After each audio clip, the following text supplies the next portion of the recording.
Com muito amor, Luciana e Pedro, dedico a vocês essa fabulosa leitura do autor Augusto Cury, Pais Brilhantes e Professores Fascinantes.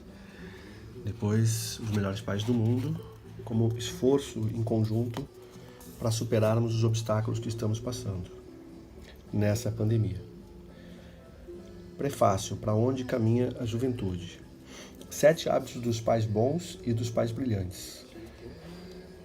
Bons pais dão presentes, pais brilhantes dão seu próprio ser.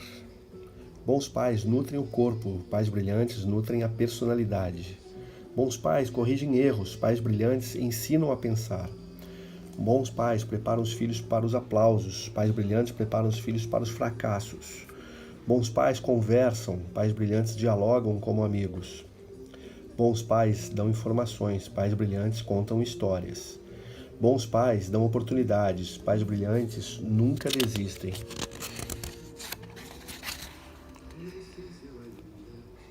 Sete hábitos dos bons professores e dos professores fascinantes. 1. Bons professores são eloquentes, professores fascinantes conhecem o funcionamento da mente. 2. Bons professores possuem metodologia, professores fascinantes possuem sensibilidade. 3. Bons professores educam a inteligência lógica, professores fascinantes educam a emoção. 4. Bons professores usam a memória como depósito de informações, professores fascinantes usam-na como suporte da arte de pensar. 5. Bons professores são mestres temporários, professores fascinantes são mestres inesquecíveis. 6. Bons professores corrigem comportamentos, professores fascinantes resolvem conflitos em sala de aula. 7. Bons professores educam para uma profissão, professores fascinantes educam para a vida. Parte 3. Os 7 pecados capitais dos educadores. 1. Corrigir publicamente. 2. Expressar autoridade com agressividade. 3. Ser excessivamente crítico, obstruir a infância da criança. 4. Punir quando estiver irado e colocar limites sem dar explicações. 5. Ser impaciente e desistir de educar. 6. Não cumprir com a palavra. E 7. Destruir a esperança e os sonhos. Os 5 papéis da memória humana. Memória. Caixa de segredos da personalidade. 1. O registro na memória é involuntário. 2. A emoção determina a qualidade do registro. 3. A memória não pode ser deletada. 4. O grau de abertura das janelas da memória depende da emoção. 5. Não existe lembrança pura. Parte 5. A escola dos nossos sonhos. O projeto Escola da Vida. 1. Música ambiente em sala de aula. 2. Sentar em círculo ou em U. 3. Exposição interrogada. A arte da interrogação. 4. Exposição dialogada. A arte da pergunta. 5. Ser contador de histórias. 6. Humanizar o conhecimento. 7. Humanizar o professor. Cruzar sua história. 8. Educar a autoestima. Elogiar antes de criticar. 9. Gerenciar os pensamentos e as emoções. 10. Participar de projetos sociais. Aplicação das técnicas do projeto Escola da Vida. Parte 6. A história da Grande Torre. Quais são os profissionais mais importantes da sociedade? Considerações finais e referências bibliográficas. Prefácio. Este livro falará ao coração dos pais e professores. Eles lutam pelo mesmo sonho, o de tornar seus filhos e alunos felizes, saudáveis e sábios, mas jamais estiveram tão perdidos na árdua tarefa de educar. Ambos sulcam e cultivam os territórios mais difíceis a serem trabalhados, os da inteligência e da emoção. Não escrevo para heróis, mas para pessoas que sabem que educar é realizar a mais bela e complexa arte da inteligência. Educar é acreditar na vida, mesmo que derramemos lágrimas. Educar é ter esperança no futuro, mesmo que os jovens nos decepcionem no presente. Educar é semear com sabedoria e colher com paciência.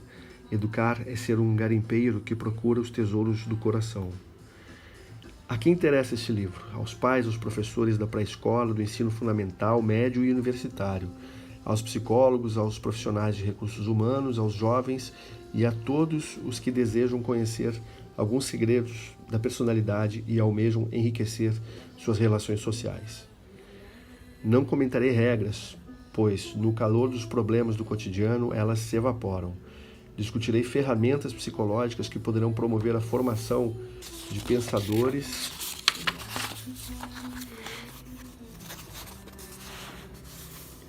educar a emoção, expandir os horizontes da inteligência e produzir qualidade de vida. Compartilharei minha experiência como psiquiatra, educador e cientista da psicologia. Apesar das minhas limitações, muitas pessoas têm se encantado com as ideias que venho apresentando em congressos nacionais e internacionais. Chegou a hora de publicar um livro específico sobre educação, pois tenho recebido o incentivo de milhares de psicólogos, educadores, médicos e pais para publicá-lo. Gostaria de destacar alguém para representar as pessoas que gentilmente me incentivam. Ele é considerado dos mais conceituados professores de comunicação e oratória do país, Alquídar de Oliveira. Sua mensagem me comoveu. Ele me disse que acordou de madrugada, perdeu o sono e começou a ler minhas ideias sobre educação. A leitura o surpreendeu. Por isso, ao amanhecer, ele me escreveu dizendo: aqui está a solução da educação no mundo. Se você só divulgar essas técnicas e não fizer mais nada na vida, já cumpriu sua missão existencial. Sugiro que você as publique num livro acessível para que elas cheguem às mãos de cada escola, de cada professor, de cada mãe, de cada pai. Agradeço esses elogios, mas não os mereço. Entretanto, creio sinceramente que os hábitos dos educadores e as técnicas pedagógicas que comentarei poderão revolucionar a educação para sempre. Se praticados, poderão enriquecer a relação entre pais e filhos, professores e alunos. A família poderá se tornar um jardim de flores e a sala de aula um lugar aprazível. Para onde caminha a juventude? Há um mundo a ser descoberto dentro de cada criança e de cada jovem. Só não consegue descobri-lo quem está encarcerado dentro do seu próprio mundo. Nossa geração quis dar o melhor para as crianças e os jovens. Sonhamos grandes sonhos para eles. Procuramos dar os melhores brinquedos, roupas, passeios e escolas. Não queríamos que eles andassem na chuva, se machucassem nas ruas, se ferissem com os brinquedos caseiros e vivessem as dificuldades pelas quais passamos. Colocamos uma televisão na sala. Alguns pais, com mais recursos, colocaram uma televisão e um computador no quarto de cada filho. Outros encheram seus filhos de atividades, matriculando-os em cursos de inglês, computação, música. Tiveram uma excelente intenção, só não sabiam que as crianças precisavam ter infância, que necessitavam inventar, correr riscos, frustrar-se, ter tempo para brincar e se encantar com a vida. Não imaginavam o quanto a criatividade, a felicidade, a ousadia e a segurança do adulto dependiam das matrizes da memória e da energia emocional da criança.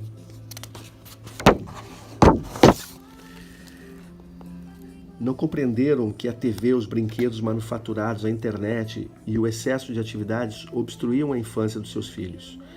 Criamos um mundo artificial para as crianças e pagamos um preço caríssimo. Produzimos sérias consequências no território da emoção, no anfiteatro dos pensamentos e no solo da memória deles. Vejamos algumas consequências. Obstruindo a inteligência das crianças e adolescentes. Esperávamos que no século XXI os jovens fossem solidários, empreendedores e amassem a arte de pensar. Mas muitos vivem alienados, não pensam no futuro, não têm garra e projeto de vida. Imaginávamos que, pelo fato de aprendermos línguas na escola e vivermos espremidos nos elevadores, no local de trabalho e nos clubes, a solidão seria resolvida. Mas as pessoas não aprenderam a falar de si mesmas. Têm medo de se expor, vivem represadas em seu próprio mundo. Pais e filhos vivem ilhados, raramente choram juntos e comentam sobre seus sonhos, mágoas, alegrias, frustrações. Na escola, a situação é pior. Professores e alunos vivem juntos durante anos dentro da sala de aula, mas são estranhos uns para os outros. Eles se escondem atrás dos livros, das apostilas, dos computadores. A culpa é dos ilustres professores? Não. A culpa, como veremos, é do sistema educacional doentio que se arrasta por séculos. As crianças e os jovens aprendem a lidar com fatos lógicos, mas não sabem lidar com fracassos e falhas. Aprendem a resolver problemas matemáticos, mas não sabem resolver seus conflitos existenciais. São treinados para fazer cálculos e acertá-los, mas a vida é cheia de contradições. As questões emocionais não podem ser calculadas, nem têm conta exata. Os jovens são preparados para lidar com decepções? Não. Eles são treinados apenas para o sucesso. Viver sem problemas é impossível. O sofrimento nos constrói ou nos destrói. Devemos usar o sofrimento para construir a sabedoria. Mas quem se importa com a sabedoria na era da informática? Nossa geração produziu informações que nenhuma outra jamais produziu, mas não sabemos o que fazer com elas. Raramente usamos essas informações para expandir nossa qualidade de vida. Você faz coisas fora da sua agenda que lhe dão prazer? Você procura administrar seus pensamentos para ter uma mente mais tranquila? Nós nos tornamos máquinas de trabalhar e estamos transformando nossas crianças em máquinas de aprender, usando erradamente os papéis da memória. Fizemos da memória de nossas crianças um banco de dados. A memória tem essa função? Não. Veremos que durante séculos a memória foi usada de maneira errada pela escola. Existe lembrança? Inúmeros professores e psicólogos do mundo todo creem, sem sombra de dúvida, que existe lembrança. Errado. Não existe lembrança pura do passado. O passado é sempre reconstruído. É bom ficarmos abalados por essa afirmação. O passado é sempre reconstruído com micro ou macro diferenças no presente. Veremos que há diversos conceitos equivocados na ciência sobre o fantástico mundo do funcionamento da mente e da memória humana. Tenho convicção, como psiquiatra e como autor de uma das poucas teorias da atualidade sobre o processo de construção do pensamento, de que estamos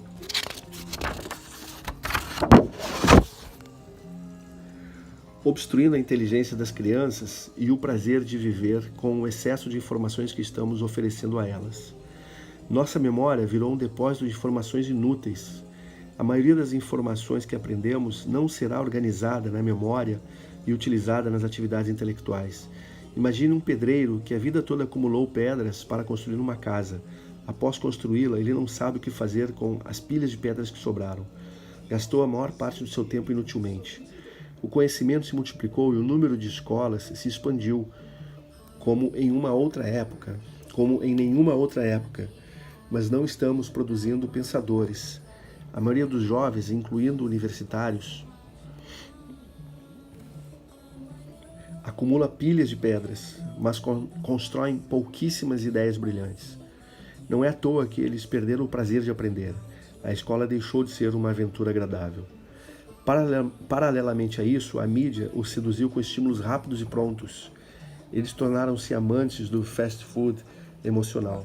A TV transporta os jovens, sem que eles façam esforços, para dentro de uma excitante partida esportiva, para o interior de uma aeronave, para o cerne de uma guerra e para dentro de um dramático conflito policial. Esse bombardeio de estímulos não é inofensivo. Atua num fenômeno inconsciente da minha área de pesquisa chamado de psicoadaptação, aumentando o limiar do prazer da vida real. Com o tempo, crianças e adolescentes perdem o prazer nos pequenos estímulos da rotina diária. Eles precisam fazer muitas coisas para ter um pouco de prazer, o que gera personalidades flutuantes, instáveis, insatisfeitas. Temos uma indústria de lazer complexa. Deveríamos ter a geração dos jovens mais felizes que já pisaram nesta terra, mas produzimos uma geração de insatisfeitos. Estamos informando e não formando. Não estamos educando a emoção nem estimulando o desenvolvimento das emoções mais importantes da inteligência, tais como contemplar o belo, pensar antes de reagir, expor e não impor as ideias, gerenciar os pensamentos, ter espírito empreendedor. Estamos informando os jovens e não formando sua personalidade. Os jovens conhecem cada vez mais o mundo em que estão, mas quase nada sobre o mundo que são. No máximo conhecem a sala de visitas da sua própria personalidade. Quer pior solidão do que esta? O ser humano é um estranho para si mesmo. A educação tornou-se seca, fria e sem tempero emocional. Os jovens raramente sabem pedir perdão, reconhecer seus limites se colocar no lugar dos outros. Qual é o resultado? Nunca o conhecimento médico e psiquiátrico foi tão grande e nunca as pessoas tiveram tantos transtornos emocionais e tantas doenças psicossomáticas. A depressão raramente atingia as crianças. Hoje, há muitas crianças deprimidas e sem encanto pela vida. Pré-adolescentes e adolescentes estão desenvolvendo obsessão, síndrome do pânico, fobias, timidez, agressividade e outros transtornos ansiosos. Milhões de jovens estão se drogando. Não compreendem que as drogas podem queimar etapas da vida, levá-los a envelhecer rapidamente na emoção. Os prazeres momentâneos das drogas destroem a galinha dos ovos de ouro da emoção. Conheci e tratei de inúmeros jovens usuários de drogas, mas não encontrei ninguém feliz. E o estresse? Não apenas é comum detectarmos adultos estressados, mas também jovens e crianças. Eles têm frequentemente dor de cabeça, gastrite, dores musculares, suor excessivo, fadiga constante de fundo emocional. Precisamos arquivar esta fase e jamais esquecê-la. Quanto pior for a qualidade da educação, mais importante será o papel da psiquiatria neste século. Vamos assistir passivamente à indústria dos antidepressivos e tranquilizantes se tornar uma das mais poderosas do século XXI? Vamos observar passivamente nossos filhos serem vítimas do sistema social que criamos? O que fazer diante desta problemática? Procurando pais brilhantes e professores fascinantes. Devemos procurar soluções que ataquem diretamente o problema. Precisamos conhecer algo sobre o funcionamento da mente e mudar alguns pilares da educação. As teorias não funcionam mais. Bons professores estão estressados e gerando alunos despreparados para a vida. Bons pais estão confusos e gerando filhos com conflitos. Existe, no entanto, uma grande esperança, mas não há soluções mágicas. Atualmente, não basta ser bom, pois a crise da educação impõe que procuremos a excelência. Os pais precisam adquirir hábitos dos pais brilhantes para revolucionar a educação. Os professores precisam incorporar hábitos dos educadores fascinantes para atuar com eficiência no pequeno e infinito mundo da personalidade dos seus alunos. Cada hábito praticado pelos educadores poderá contribuir para desenvolver características fundamentais da personalidade dos jovens. São mais de 50 essas características. Entretanto, raramente um jovem tem 5 delas bem desenvolvidas. Precisamos ser educadores muito acima da média se quisermos formar seres humanos inteligentes e felizes, capazes de sobreviver nesta sociedade estressante. A boa notícia é que pais ricos ou pobres, professores de escolas ricas ou carentes, podem igualmente praticar os hábitos e técnicas propostos aqui. Um excelente educador não é um ser humano perfeito, mas alguém que tem serenidade para se esvaziar e sensibilidade para aprender. 7 hábitos dos pais e dos bons pais e dos pais brilhantes. Os filhos não precisam de pais gigantes, mas de seres humanos que falem a sua linguagem e sejam capazes de penetrar-lhes o coração. Bons pais dão presentes, pais brilhantes dão seu próprio ser. Este hábito dos pais brilhantes contribui para desenvolver em seus filhos autoestima, proteção da emoção, capacidade de trabalhar perdas e frustrações, de filtrar estímulos estressantes, de dialogar, de ouvir. Bons pais atendem dentro de suas condições os desejos dos seus filhos, fazem festas de aniversário, compram tênis, roupas, produtos eletrônicos, proporcionam viagens. Pais brilhantes dão algo incomparavelmente mais valioso aos filhos, algo que todo o dinheiro do mundo não pode comprar: o seu ser, a sua história, as suas experiências, as suas lágrimas, o seu tempo. Pais brilhantes, quando têm condições, dão presentes materiais para seus filhos, mas não os estimulam a ser consumistas, pois sabem que o consumismo pode esmagar a estabilidade emocional, gerar tensão e prazeres superficiais. Os pais que vivem em função de dar presentes para seus filhos são lembrados por um momento. Os pais que se preocupam em dar a sua história aos filhos se tornam inesquecíveis. Você quer ser um pai ou uma mãe brilhante? Tenha coragem de falar sobre os dias mais tristes da sua vida com seus filhos. Tenha ousadia de contar sobre suas dificuldades do passado. Fale das suas aventuras, dos seus sonhos, dos seus momentos mais alegres e dos momentos mais alegres da sua existência. Humanize-se. Transforme a relação com seus filhos numa aventura. Tenha consciência de que educar é penetrar um no mundo do outro. Muitos pais trabalham para dar o mundo aos filhos, mas se esquecem de abrir o livro da sua vida para eles. Infelizmente, seus filhos só vão admirá-los no dia em que eles morrerem. Porque é fundamental para a formação da personalidade dos filhos que os pais se deixem conhecer, porque essa é a única maneira de educar a emoção e criar vínculos sólidos e profundos. Quanto mais inferior é a vida de um animal, menos depende ele e dos seus progenitores. Menos depende ele é dos seus progenitores. Nos mamíferos, há uma dependência grande dos filhos em relação aos pais, pois eles necessitam não apenas do instinto, mas de aprender experiências com seus pais para poderem sobreviver. Na nossa espécie, essa dependência é intensa. Por quê? Porque as experiências aprendidas são mais importantes do que as instintivas. Uma criança de 7 anos é muito imatura e dependente dos seus pais, enquanto muitos animais com a mesma idade já são idosos. Como ocorre esse aprendizado? Eu poderia escrever centenas de páginas sobre o assunto, mas neste livro comentarei apenas alguns fenômenos envolvidos no processo. O aprendizado depende do registro diário de milhares de estímulos externos, visuais, auditivos, táteis e internos, pensamentos e reações emocionais. Nas matrizes da memória, anualmente arquivamos milhões de experiências. Diferentemente dos computadores, o registro em nossa memória é involuntário, produzido pelo fenômeno RAM, registro automático de memória. Nos computadores, decidimos o que registrar. Na memória humana, o registro não depende da vontade humana. Todas as imagens que captamos são registradas automaticamente. Todos os pensamentos e emoções negativos ou saudáveis são registrados involuntariamente pelo fenômeno RAM. Os vínculos definem a qualidade da relação. O que seus filhos registram de você?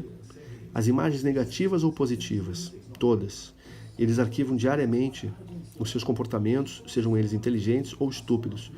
Você não percebe, mas eles o estão fotografando a cada instante. O que gera os vínculos inconscientes não é só o que você diz a eles, mas também o que eles veem em você. Muitos pais falam coisas maravilhosas para suas crianças, mas têm péssimas reações na frente deles. São intolerantes, agressivos, parciais e simulados. Com o tempo, cria-se um abismo emocional entre pais e filhos. Pouco afeto, mas muitos atritos e críticas. Tudo que é registrado não pode mais ser deletado, apenas reeditado através de novas experiências sobre experiências antigas. Reeditar é um processo possível, mas complicado. A imagem que seu filho construiu de você não pode mais ser apagada, só reescrita.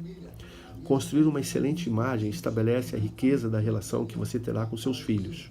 Outro papel importante na memória é que a emoção define a qualidade do registro. Todas as experiências que possuem um alto volume emocional provocam um registro privilegiado. O amor e o ódio, a alegria, a angústia provocam um registro intenso. A mídia descobriu, sem ter conhecimentos científicos, que anunciar as misérias humanas fisga a emoção e gera concentração. De fato, acidentes, mortes, doenças, sequestros geram alto volume de tensão, conduzindo a um arquivamento privilegiado dessas imagens. Nossa memória tornou-se assim uma lata de lixo. Não é à toa que o homem moderno é um ser intranquilo, que sofre por antecipação e tem medo do amanhã. Fica mais barato perdoar. Se você tem um inimigo, fica mais barato perdoá-lo. Faça isso por você.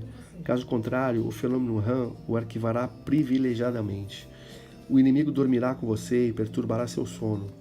Compreenda as suas fragilidades e perdoe-o, pois só assim você ficará livre dele. Ensine seus filhos a fazer do palco da sua mente um teatro de alegria e não um palco de terror. Leve-os a perdoar as pessoas que os decepcionam. Explique a eles esse mecanismo.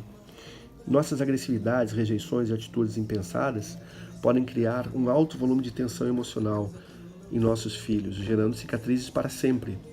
Precisamos entender como se organizam as características doentias da personalidade. O mecanismo psíquico é o seguinte: uma experiência dolorosa é registrada automaticamente no centro da memória. A partir daí, ela é lida continuamente, gerando milhares de outros pensamentos. Esses pensamentos são novamente registrados, gerando as chamadas zonas de conflitos no inconsciente. Se você errou com seu filho, é insuficiente apenas ser dócil com ele num segundo momento. Pior ainda, não tente compensar sua agressividade comprando, dando-lhe coisas. Deste modo, ele o manipulará e não o amará. Você só reparará sua atitude e reeditará o filme do inconsciente se penetrar no mundo dele, se conhecer seu exagero, se falar com ele sobre sua atitude. Declare a seus filhos que eles não estão no rodapé da sua vida, mas nas páginas centrais da sua história. Nos divórcios, é comum o pai prometer aos filhos que jamais os abandonará, mas quando diminui a temperatura da culpa, alguns pais também se divorciam dos seus filhos. Os filhos perdem sua presença, às vezes não física, mas emocional. Os pais deixam de curtir, sorrir, elogiar e ter momentos agradáveis com os filhos. Quando isso acontece, o divórcio gera grandes sequelas psíquicas. Se a ponte for bem feita, se a relação continuar a ser poética e afetiva, os filhos sobreviverão à turbulência da separação dos seus pais e poderão amadurecer. Seus filhos não precisam de gigantes. A individualidade deve existir, pois ela é o alicerce da identidade, da personalidade. Não há homogeneidade no processo de aprender e no desenvolvimento das crianças. Vygotsky, 1987. Não há duas pessoas iguais no universo, mas o individualismo é prejudicial. Uma pessoa individualista quer que o mundo gire em torno de sua órbita. Sua satisfação está em primeiro lugar, mesmo se isso implicar o sofrimento dos outros. Uma das causas do individualismo entre os jovens é que os pais não cruzam a sua história com a de seus filhos. Mesmo que você trabalhe muito, faça do pouco tempo disponível grandes momentos de convívio com seus filhos. Role no tapete, faça poesias, brinque, sorria, solte-se, perturbe-os prazerosamente. Certa vez, um filho de 9 anos perguntou a um pai, que era médico, quanto ele cobrava por consulta. O pai disse-lhe o valor. Passado um mês, o filho aproximou-se do pai, tirou algumas notas do bolso, esvaziou seu cofre de moedas e disse-lhe com os olhos cheios de lágrimas, pai, faz tempo que eu quero conversar com você, mas hoje não tem tempo, mas você não tem tempo. Consegui juntar o valor de uma consulta, você pode conversar comigo? Seus filhos não precisam de gigantes, precisam de seres humanos. Não precisam de executivos, médicos, empresários, administradores de empresas, mas de você. Do jeito que você é. Adquira o hábito de abrir seu coração para os filhos e deixá-los registrar uma imagem excelente da sua personalidade. Sabe o que acontecerá? Eles se apaixonarão por você. Terão prazer em procurá-lo, em estar perto de você. Quer coisa mais gostosa do que isto? A crise financeira, as perdas ou as dificuldades poderão arremeter-se sobre a relação de vocês, mas se ela tem alicerces, nada a destruirá. De vez em quando, chame um dos seus filhos sozinho e almoce ou faça programas diferentes com ele. Diga o quanto ele é importante para você. Pergunte como está a vida dele. Fale sobre seu trabalho, seus desafios. Deixe seus filhos participarem da sua vida. Nenhuma técnica psicológica funcionará se o amor não funcionar. Se você passar por uma guerra no trabalho, mas tiver paz quando chegar em casa, será um ser humano feliz. Mas se você tiver alegria fora de casa e ver uma guerra na sua família, a infelicidade será sua amiga. Muitos filhos reconhecem o valor dos seus pais, mas não o suficiente para admirá-los, respeitá-los, tê-los como mestres da vida. Os pais que estão tendo dificuldades com os filhos não devem sentir-se culpados. A culpa engessa a alma. Na personalidade humana, nada é definitivo. Você pode e deve reverter este quadro. Você tem experiências riquíssimas que transformam sua história num filme, mais interessante do que os de Hollywood. Se você duvida disso, é porque talvez nem se conheça e, pior ainda, nem mesmo se admire. Liberte a criança feliz que está em você. Liberte o jovem alegre que vive na sua emoção, mesmo que seus cabelos já tenham embranquecido. É possível recuperar os anos. Deixe seus filhos descobrirem seu mundo. Abra-se, chore e abrace-os. Chorar e abraçar são mais importantes do que dar-lhes fortunas ou fazer-lhes montanhas de críticas.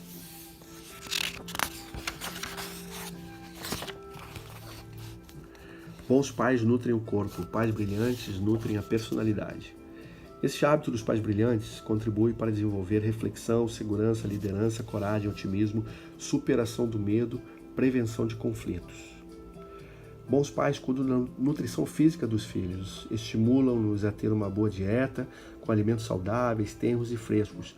Pais brilhantes vão além, sabem que a personalidade precisa de uma excelente nutrição psíquica, preocupam-se com os alimentos que enriquecem a inteligência e a emoção. Antigamente, uma família estruturada era uma garantia de que os filhos desenvolveriam uma personalidade saudável. Hoje, bons pais estão produzindo filhos ansiosos, alienados, autoritários, angustiados. Muitos filhos de médicos, juízes, empresários estão atravessando graves conflitos. Por que pais inteligentes e saudáveis têm assistido seus filhos adoecerem? Porque a sociedade se tornou uma fábrica de estresse. Não temos controle sobre o processo de formação da personalidade dos nossos filhos. Nós os geramos e colocamos desde cedo em contato com um sistema social controlador. Foucault, 1998. Eles têm contato diariamente com milhares de estímulos sedutores que se infiltram nas matrizes de sua memória. Por exemplo, os pais ensinam os filhos a ser solidários e a consumir o necessário, mas o sistema ensina o individualismo e a consumir sem necessidade. Quem ganha essa disputa? O sistema social. A quantidade de estímulos e a pressão emocional que o sistema exerce no âmago dos jovens são intensas. Quase não há liberdade de escolha. Ter cultura, boa condição financeira, excelente relação conjugal e propiciar uma boa escola para os jovens não basta para produzir saúde psíquica. Qualquer animal só consegue escapar das garras de um predador se tiver grandes habilidades. Prepare seus filhos para sobreviverem nas águas turbulentas da emoção e desenvolverem capacidade crítica. Só assim poderão filtrar os estímulos estressantes. Serão livres para escolher e decidir. Os pais que não ensinam seus filhos a ter uma visão crítica dos comerciais, dos programas de TV, da discriminação social, se tornam presas fáceis do sistema predatório.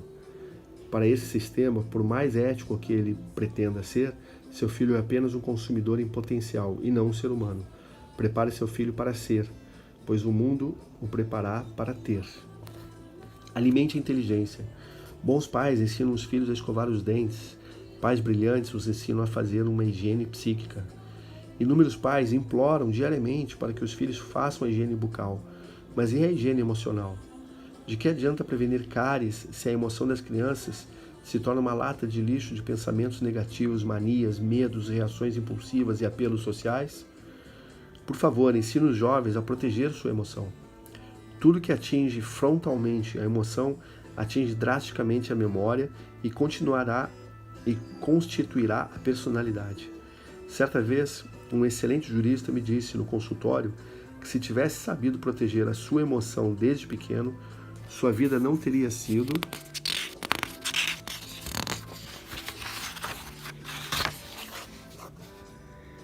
um drama. Ele fora rejeitado quando criança por alguém próximo que tinha um defeito na face. A rejeição controlou sua alegria. O defeito não era grande, mas o fenômeno RAM registrou e realimentou. Não teve infância, escondia-se das pessoas, vivia só no meio da multidão. Ajude seus filhos a não serem escravos dos seus problemas. Alimente o anfiteatro dos pensamentos e o território da emoção deles com coragem e ousadia. Não se conforme se eles forem tímidos e inseguros. O eu, que representa a vontade consciente ou a liberdade de decidir, tem de ser treinado para tornar-se líder e não um fantoche. Ser líder não quer dizer ter capacidade para resolver tudo e assumir todos os problemas à nossa volta. Os problemas sempre existirão. Se forem solucionáveis, temos de resolvê-los. Se não temos condições de resolvê-los, precisamos aceitar nossas limitações, mas jamais devemos gravitar na órbita deles. Se você tivesse a capacidade de entrar no palco da mente dos jovens, constataria que muitos são atormentados por pensamentos ansiosos. Alguns se angustiam com as provas escolares, outros com cada curva do corpo que detestam. Outros ainda acham que ninguém gosta deles. Muitos jovens têm uma péssima autoestima. Quando a baixa autoestima nasce, a alegria morre. Certa vez, um jovem de 16 anos me procurou após uma palestra. Disse que diariamente destruía sua tranquilidade ao pensar que um dia ficaria velho e morreria. Ele estava começando a vida, mas se perturbava com seu fim. Quantos jovens não estão sofrendo sem que nem mesmo seus pais ou seus professores lhes perscrutem o coração? O cárcere da emoção tem aprisionado milhões de jovens. Eles sofrem em silêncio. Depois de fechar as páginas deste livro, converse com eles. Que educação é essa que fala sobre o mundo em que estamos e se cala sobre o mundo que somos? Pergunte sempre aos seus filhos: o que está acontecendo com você? Você precisa de mim? Você tem vivido alguma decepção? O que eu posso fazer para torná-lo mais feliz? De que adianta você cuidar diariamente da nutrição de bilhões de células dos seus filhos, mas descuidar da nutrição psicológica? De que adianta terem um corpo saudável se são infelizes, instáveis, sem proteção emocional, fogem dos seus problemas, têm medo das críticas, não sabem receber um não? Nenhum pai no mundo daria alimento estragado aos filhos, mas fazemos isso com a nutrição psicológica. Não percebemos que tudo o que eles arquivam controlará suas personalidades. Alimente a personalidade dos seus filhos com sabedoria e tranquilidade. Faça das suas peripécias, dos seus momentos de hesitação, dos vales emocionais que atravessou. Fale das suas peripécias, dos seus momentos de hesitação, dos vales emocionais que atravessou. Não deixe que o solo da sua memória se transforme numa terra de pesadelos, mas num jardim de sonhos. Não se esqueça de que tropeçamos nas pequenas pedras e não nas montanhas. As pequenas pedras no inconsciente se transformam em grandes colinas. O pessimismo é um câncer da alma. Você pode não ter dinheiro, mas se for rico em bom senso, será um pai ou uma mãe brilhante. Se você contagiar seus filhos com seus sonhos e entusiasmo, a vida será enaltecida. Se for um especialista em reclamar, se mostrar medo da vida, temor pelo amanhã, preocupações excessivas com doenças, estará paralisando a inteligência e a emoção deles. Sabe quanto tempo demora um conflito psíquico sem tratamento e sem fundo genético para ter remissão espontânea? Às vezes, 3 gerações. Por exemplo, se um pai tem obsessão por doenças, um dos filhos poderá registrar esta obsessão continuamente e reproduzi-la. O neto poderá tê-la com menos intensidade. Somente o bisneto poderá ficar livre dela. Quem estuda os papéis da memória sabe da gravidade do processo de transmissão das mazelas psíquicas. Demonstre força e segurança aos seus filhos. Diga frequentemente a eles: a verdadeira liberdade está dentro de você. Não seja frágil diante das suas preocupações. Enfrente as suas manias e ansiedade. Opte por ser livre. Cada pensamento negativo deve ser combatido para não ser registrado. O verdadeiro otimismo é construído pelo enfrentamento dos problemas e não pela sua negação. Por isso as palestras de motivação raramente funcionam. Elas não dão ferramentas para gerar um otimismo sólido que nutre o eu, como líder do teatro da inteligência. Por isso, a linha deste livro é de divulgação científica. Meu objetivo é dar ferramentas. De acordo com pesquisas em universidades americanas, uma pessoa otimista tem 30% de chances a menos de ter doenças cardíacas. Os otimistas têm menos chances ainda de ter doenças emocionais e psicossomáticas. O pessimismo é um câncer da alma. Muitos pais são vendedores de pessimismo. Já não basta o lixo social que a mídia deposita no palco da mente dos jovens. Muitos pais transmitem para eles um futuro sombrio. Tudo lhes é difícil e perigoso. Estão preparando os filhos para temer a vida, fechar-se num casulo, viver sem poesia. Nutra seus filhos com um otimismo sólido. Não devemos formar super-homens, como preconizava Nietzsche. Pais brilhantes não formam heróis, mas seres humanos que conhecem seus limites e sua força. Bons pais corrigem erros, pais brilhantes ensinam a pensar. Este hábito dos pais brilhantes contribui para desenvolver consciência crítica. consciência crítica, pensar antes de agir, fidelidade, honestidade, capacidade de questionar, responsabilidade social. Bons pais corrigem falhas, pais brilhantes ensinam os filhos a pensar. Entre corrigir erros e ensinar a pensar, existem mais mistérios do que imagina nossa vã psicologia. Não há um perito em criticar comportamentos inadequados, mas um perito em fazer seus filhos refletirem. As velhas broncas e os conhecidos sermões definitivamente não funcionam, só desgastam a relação. Quando você abre a boca para repetir as mesmas coisas, detona um gatilho inconsciente que abre determinados arquivos da memória que contém as velhas críticas. Seus filhos já saberão tudo o que você vai dizer. Eles se armarão e se defenderão. Consequentemente, o que você disser não encontrará dentro deles, não ecoará dentro deles, não girará um momento educacional. Este processo é inconsciente. Quando seu filho erra, ele já espera uma atitude sua. Se o que você diz não causa um impacto na sua emoção, o fenômeno RAM não produzirá um registro inteligente e, consequentemente, não haverá crescimento, mas sofrimento. Não insista em repetir as mesmas coisas para os mesmos erros, para as mesmas teimosias. Às vezes, insistimos anos a fio dizendo as mesmas coisas e os jovens continuam repetindo as mesmas falhas. Eles são teimosos e nós estúpidos. Educar não é repetir palavras, é criar ideias, é encantar. Os mesmos erros merecem novas atitudes. Se nossos filhos fossem computadores, poderíamos repetir a mesma reação para corrigir o mesmo defeito. Mas eles possuem uma inteligência complexa. Diariamente, pelo menos 4 fenômenos leem a memória. E, em meio a bilhões de opções, produzem milhares de cadeias de pensamentos e inúmeras transformações da energia emocional. Não é objeto deste livro estudar os 4 fenômenos que leem a memória. Aqui apenas os citarei: o gatilho da memória, a janela da memória, o alto fluxo e o eu, que representa a vontade consciente. A personalidade das crianças e dos jovens está em constante ebulição, porque nunca se interrompe a construção de pensamentos. É impossível parar de pensar até a tentativa de interrupção do pensamento já é um pensamento. Nem ao dormir interrompemos os pensamentos, por isso sonhamos. Pensar é inevitável, mas pensar demais, como estudaremos, gera um desgaste violento de energia cerebral, prejudicando drasticamente a qualidade de vida. Não seja um manual de regras.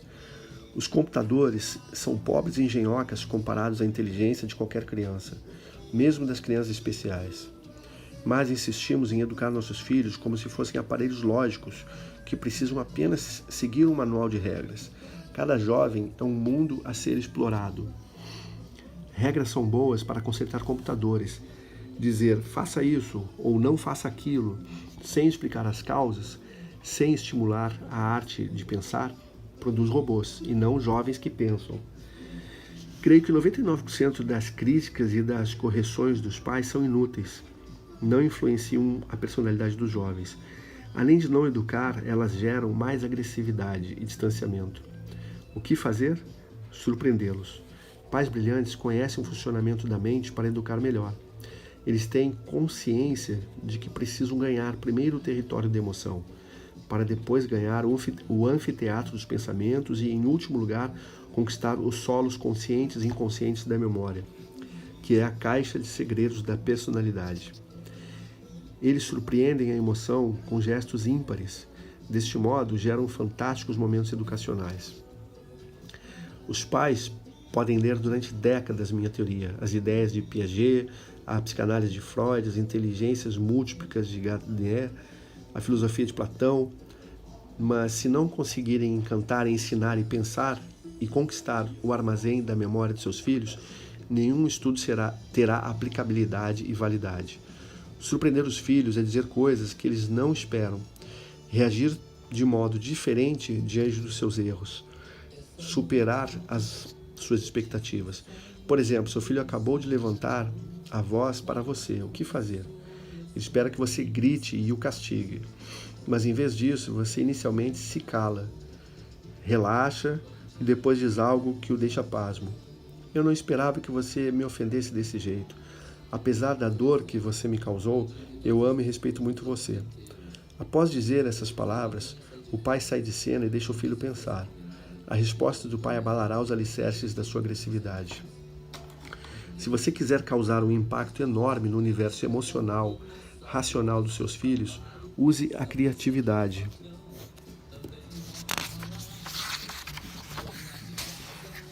Sinceridade e sinceridade.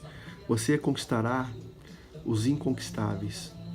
Se aplicar esses princípios no trabalho, tenha certeza de que você envolverá até os colegas mais complicados.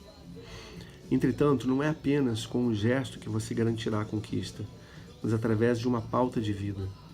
Se você educa a inteligência emocional dos seus filhos com elogios quando eles esperam uma bronca, Goleman, 1996, com um encorajamento quando eles esperam uma reação agressiva, com uma atitude afetuosa quando eles esperam um ataque de raiva, eles se encantarão e registrarão você com grandeza. Os pais se tornarão assim agentes de mudança. Bons pais dizem aos filhos, você está errado. Pais brilhantes dizem, o que você acha do seu comportamento? Bons pais dizem, você falhou de novo. Pais brilhantes dizem, pense antes de reagir. Bons pais punem quando os filhos fracassam.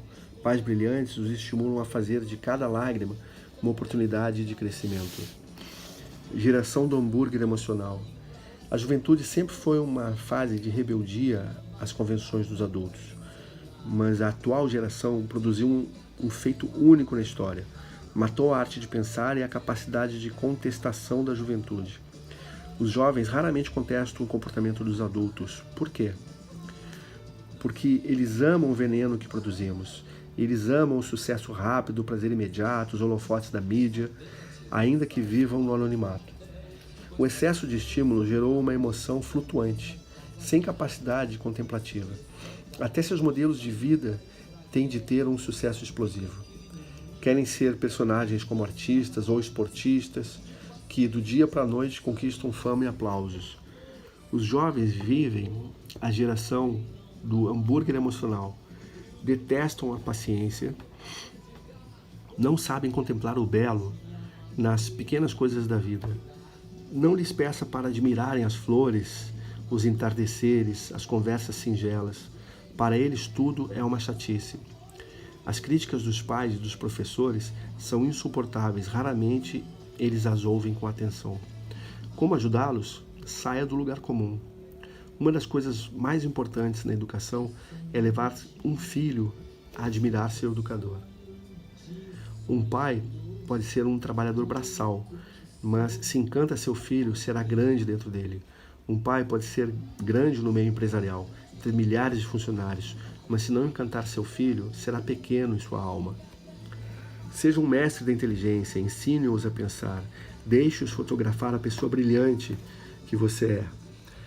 Será que este clamor encontrará um eco? Próximo vídeo, daremos continuidade ao capítulo 4, Bons pais preparam os filhos para os aplausos, pais brilhantes preparam os filhos para os fracassos.